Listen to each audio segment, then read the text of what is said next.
Fala pessoal, aqui é o professor Herbert Almeida, uma satisfação estratosférica estar aqui com vocês e nós vamos fazer aqui a correção da prova do TJ do Ceará, a prova organizada pela FGV. Vamos fazer a correção da prova de técnico judiciário, área judiciária. Eu confesso para vocês que estou bastante feliz porque quase todos os assuntos nós vimos ou naquela revisão de véspera ou na aula de revisão que nós abordamos ao longo da semana. O nosso curso abordou com bastante tranquilidade o conteúdo que apareceu na prova. A única ressalva foi aquela questão do princípio da intranscendência, que é um princípio que é mais ligado à área de controle em virtude da aplicação lá sobre o cadastro de inadimplentes.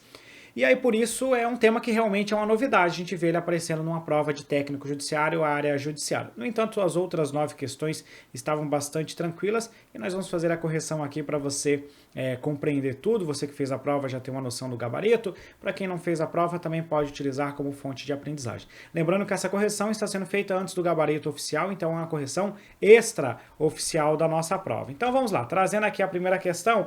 A questão está falando do caso do João e diz que ele foi aprovado em concurso público para um cargo efetivo. E ele foi aprovado dentro do número de vagas que foi oferecida no edital do concurso.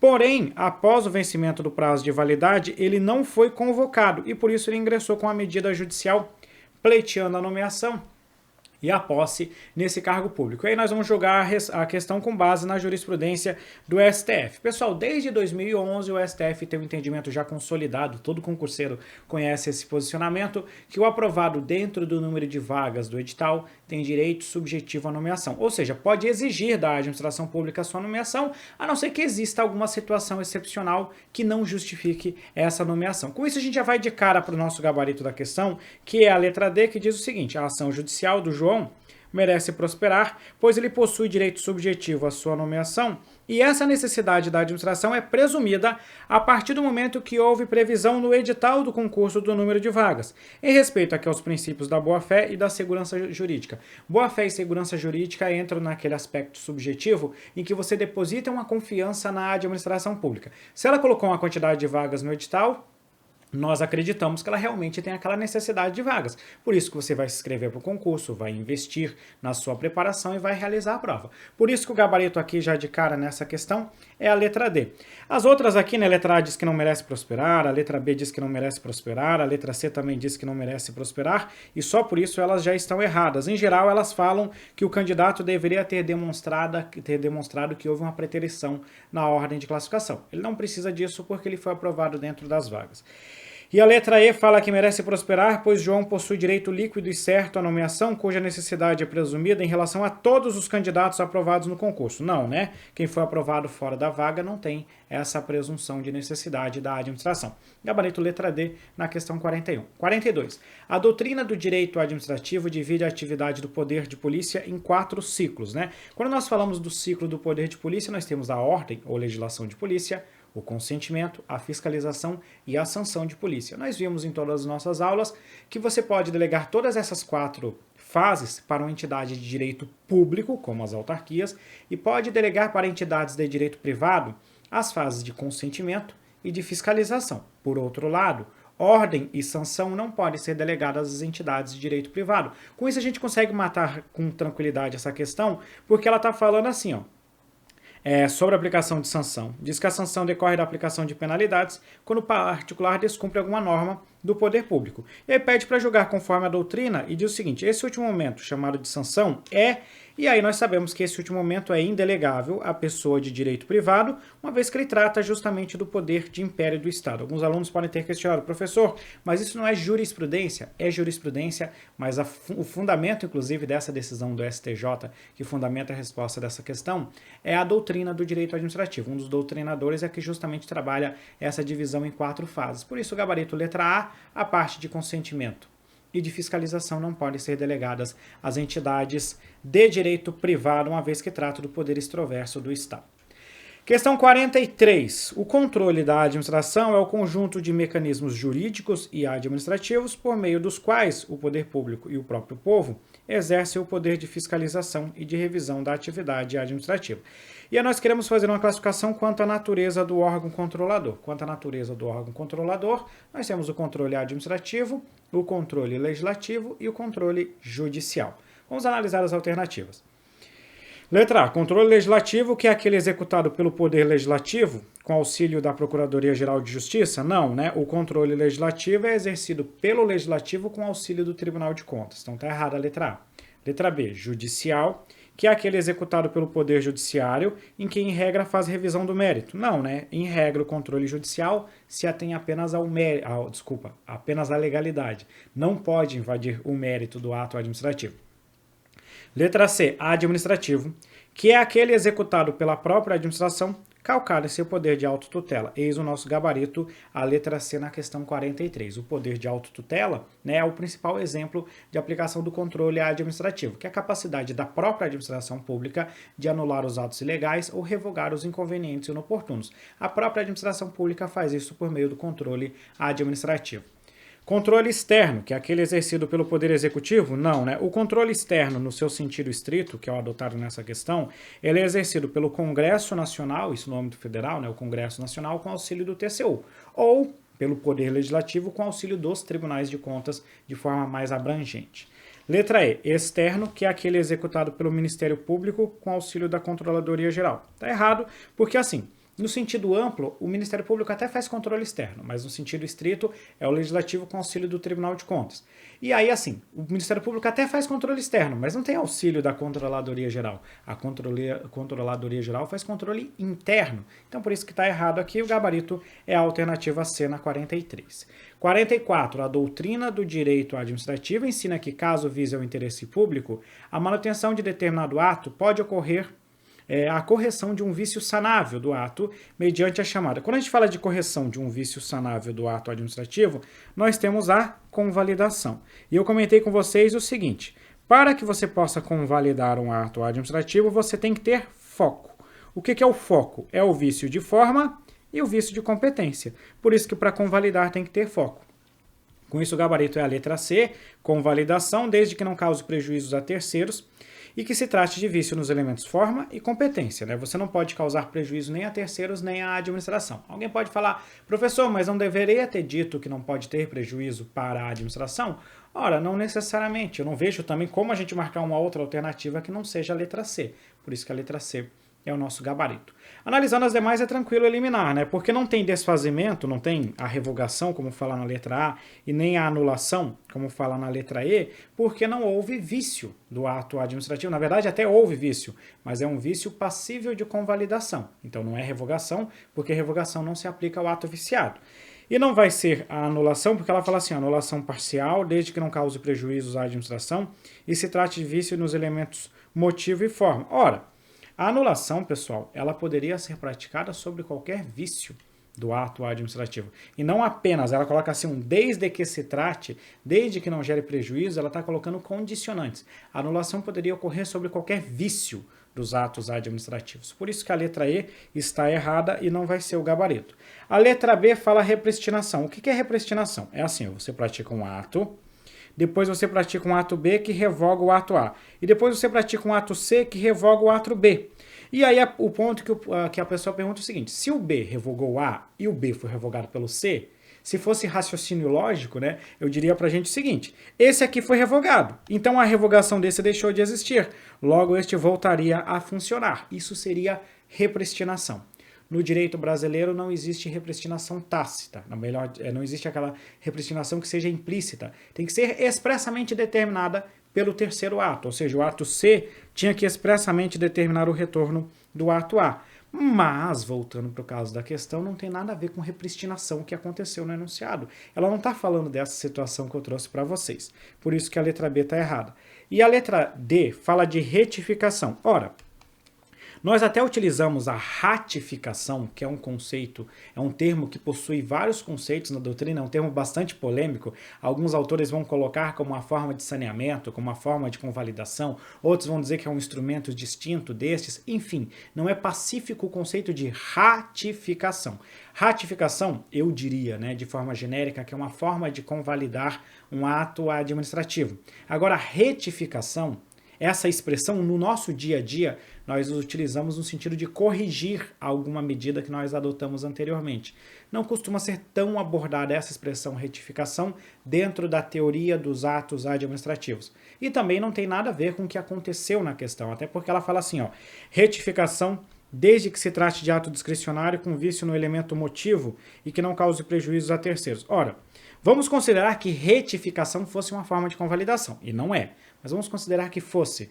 Não cabe convalidação de um ato administrativo com vício de motivo. Então, por isso que não tem o que discutir. A letra D também está errada e com isso sobra a letra C como gabarito. Questão 45, Estado do Ceará, em razão... Essa daqui é fácil, né? Essa daqui eu vou direto para a nossa resposta. Essa daqui tinha uma superlotação, o Estado do Ceará precisou reformar o presídio. E existia, segundo a questão aqui, uma situação de superlotação. Por isso que você tinha que adotar uma situação em virtude de um grave e iminente risco à segurança pública. Essa hipótese que você pode pegar aí para acompanhar está lá no artigo 24, inciso 35 da Lei de Licitações. É o último caso de dispensa de licitação que consta lá na Lei de Licitações, pelo menos isso no dia que eu estou gravando a correção da prova aqui com vocês, né? Por isso que na aula de revisão eu coloquei 4 exemplos, 4 situações de dispensa. E uma das que eu mencionei foi justamente essa última, porque como ela é novidade, que já não é mais tão novidade assim, como ela é a última, ela tem uma tendência maior de cair em prova. Por isso que o gabarito aqui é a letra E, que eu vou poder fazer a contratação por dispensa de licitação, independentemente do valor do contrato, desde que exista a justificativa do preço, né? Desde que o preço seja compatível com o de mercado, mas não tem um teto, um limite para essa dispensa de licitação. A letra D está errada porque não é inexigibilidade e as outras alternativas estão erradas porque elas dizem que necessariamente haverá um prévio procedimento licitatório. Como é caso de licitação dispensável, a licitação ela não é mais obrigatória, ela é facultativa nesse caso. Gabarito então alternativa E na 45. 46, uma questão da lei de improbidade administrativa. Ela está falando aqui sobre a aplicação das penalidades de improbidade administrativa, diz que a pessoa está sujeita a diversas sanções e pergunta para a gente o seguinte, nesse contexto, as cominações decorrentes da prática do ato de improbidade devem ser aplicadas pela autoridade. Pessoal, a ação de improbidade é uma ação judicial. Logo, as penalidades são aplicadas pelo Poder Judiciário. Se você pegar o artigo 12, vai no parágrafo único, ele vai falar para a gente o seguinte, ó, na aplicação das sanções, o juiz levará em conta, ou seja, é o Poder Judiciário, a autoridade judicial que aplica as penalidades. Então você elimina a letra A, você elimina a letra C, você elimina a letra E. Alguns alunos vão questionar, professor, mas nos estatutos de servidores costuma ter a previsão da pena de demissão pelo cometimento de um ato de improbidade. Mas aí não é sanção de improbidade, é uma sanção administrativa por você ter feito um ato de improbidade.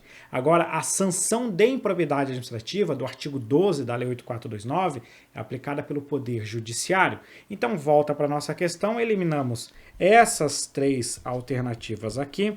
E vamos para a letra B, judiciário, isolada ou cumulativamente, de acordo com o princípio da proporcionalidade, né? Qualquer aplicação de penalidade, seja qual for, tem fundamento no princípio da proporcionalidade, porque ela nunca pode ser exagerada, ela tem que sempre ser proporcional à infração cometida, levando em conta a gravidade do fato e a extensão do dano causado e o proveito patrimonial do agente. Esse aqui é o nosso gabarito. Fundamento dessa questão aqui, ó, artigo 12 da Lei de Improbidade. Você vai ler o caput que vai aplicar de forma isolada cumulativa e vai analisar o parágrafo único que vai dizer sobre essa questão da proporcionalidade, levando em conta a gravidade e o proveito patrimonial obtido.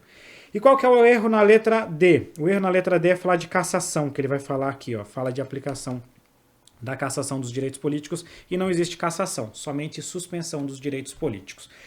Vamos à questão 47. A Maria exerce função de confiança. Qual que é a pegadinha dessa questão para a gente não perder muito tempo aqui? Você vai lá para o artigo 37, inciso 5 da Constituição Federal. No artigo 37, inciso 5, você vai ver que a função de confiança é exclusivamente de ocupante de cargo efetivo. Professor, mas não é de livre nomeação e exoneração? Não. Livre nomeação e exoneração é cargo em comissão, que é outra história. Aqui eu estou falando de função de confiança. Função de confiança é exclusiva de ocupante de cargo de provimento efetivo. Por isso que o gabarito é a letra A. A Maria tem que ser necessariamente servidora pública, ocupante de cargo efetivo. Todas as demais vão falar que ou ela não é concursada, vão falar que ela tem que ocupar cargo em comissão, vão falar que não é concursada e por isso que estão erradas. 47, letra A. 48, essa daqui era a questãozinha, a única mais complicada de fato da prova. Pessoal, a questão 48 está falando o seguinte, o STF, eu já até subi aqui o texto para explicar para vocês, inibe a aplicação de severas sanções a entidades federativas por ato de gestão anterior à assunção dos deveres públicos do novo gestor, com o fim de não dificultar, melhor dizendo, a governabilidade caso esteja tomando as providências necessárias para sanar o prejuízo pela gestão anterior. O que acontece? Vamos supor o seguinte, que houve repasse de recursos mediante convênio. Eu vou ficar 3 minutinhos aqui nessa questão, só para vocês entenderem o que é esse princípio da intranscendência, já que é uma novidade. Se você repassa recursos voluntariamente para um outro ente, você tem que prestar contas desse recurso. Se a União passa recurso para um Estado de forma voluntária, por meio de um convênio, o Estado tem que prestar contas para a União. Se o Estado não presta adequadamente as contas da utilização desse recurso, esse Estado vai se submeter aqui a determinadas penalidades. E uma dessas penalidades é a inscrição no CADIM. O CADIM é o Cadastro de Inadimplentes. Esse cadastro de inadimplentes tem como consequência que aquele ente da federação cadastrado não poderá receber alguns tipos de repasses voluntários da União. Ou seja, é uma sanção, é uma penalidade, ele não vai poder receber determinados recursos. Mas qual que é o grande problema? O governo anterior não presta contas e isso gera uma penalidade para o governo subsequente. E o governo subsequente fica sem receber recursos imprescindíveis para a adoção de algumas políticas públicas. Uma série de estados da federação começaram a contestar esse tipo de inscrição no CADIM. E o STF derrubou as inscrições. A União recorreu e o STF reafirmou o seu entendimento, dizendo o seguinte: o princípio da intranscendência subjetiva das sanções, consagrado pelo STF, isso aqui está no informativo, se não me engano é o 791 do STF, inibe a aplicação de severas sanções às administrações por atos de gestão anterior à assunção dos deveres públicos. A turma consignou que, em casos como os presentes, em que os fatos teriam decorrido de administrações anteriores e os novos gestores estivessem tomando providências para sanar irregularidades verificadas, seria aplicado, então, o princípio da intranscendência subjetiva. O propósito, então, é neutralizar a ocorrência de risco que pudesse comprometer de modo grave e irreversível a continuidade na execução de políticas públicas ou a prestação de serviços essenciais à coletividade. Basicamente, só esse trecho aqui nos interessa para jogar a questão. Então, o princípio da intranscendência das sanções. Ora, aí as demais sanções são invenções da banca. Ela jogou ali só para nos complicar um pouquinho. Olha, até podia falar em impessoalidade, né? Na verdade, não seria uma impessoalidade, é justamente trazer o seguinte, trazer uma certa, entre aspas, pessoalidade da sanção. Foi o outro governador que fez errado e não eu, por isso que não seria bem uma impessoalidade nesse caso. Continuidade mitigada, isso aqui não existe, né? Responsabilidade subsidiária não tem nada a ver com o caso da questão. E segurança jurídica objetiva trata de estabilidade de relações jurídicas, também não tem nada a ver com o caso da questão. Gabarito letra D na 48. 49. O João é um técnico judiciário e por meio de negligência eu comentei com a galera que a parte de responsabilidade civil está caindo todo o concurso. Nós fizemos na revisão uma análise bem rápida da parte de responsabilidade civil do Estado. O que acontece? O servidor é um técnico judiciário do TJ do Ceará. Então quem responde pela conduta dele é o Estado do Ceará. O Estado do Ceará como pessoa jurídica. E depois o Estado, se houvesse dolo ou culpa, no caso houve negligência, então seria o caso, pode mover uma ação de regresso contra o servidor. É isso que acontece. Então quem responde? O Estado do Ceará, e ele responde de forma objetiva. Só que tem mais um detalhe aqui na nossa questão. Se você for analisar aqui, ó, vamos analisar todo o contexto.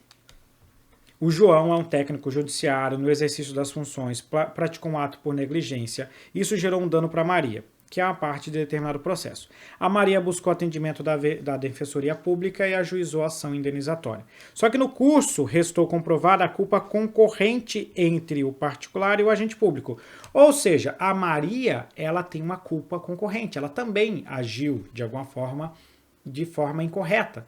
Então ela participou desse prejuízo. Isso aqui é uma culpa concorrente. Quando nós falamos de culpa concorrente, o que acontece? A responsabilidade civil vai ser atenuada. Ela não vai ser excluída, mas ela vai diminuir. Ela vai ser atenuada na medida da culpabilidade dos envolvidos. Então, letra A. A ação deve ser julgada improcedente? Não, ela vai ser procedente. Ela tem indenização a Maria, só que vai ser menor, né? Mas ela tem direito a ser indenizada.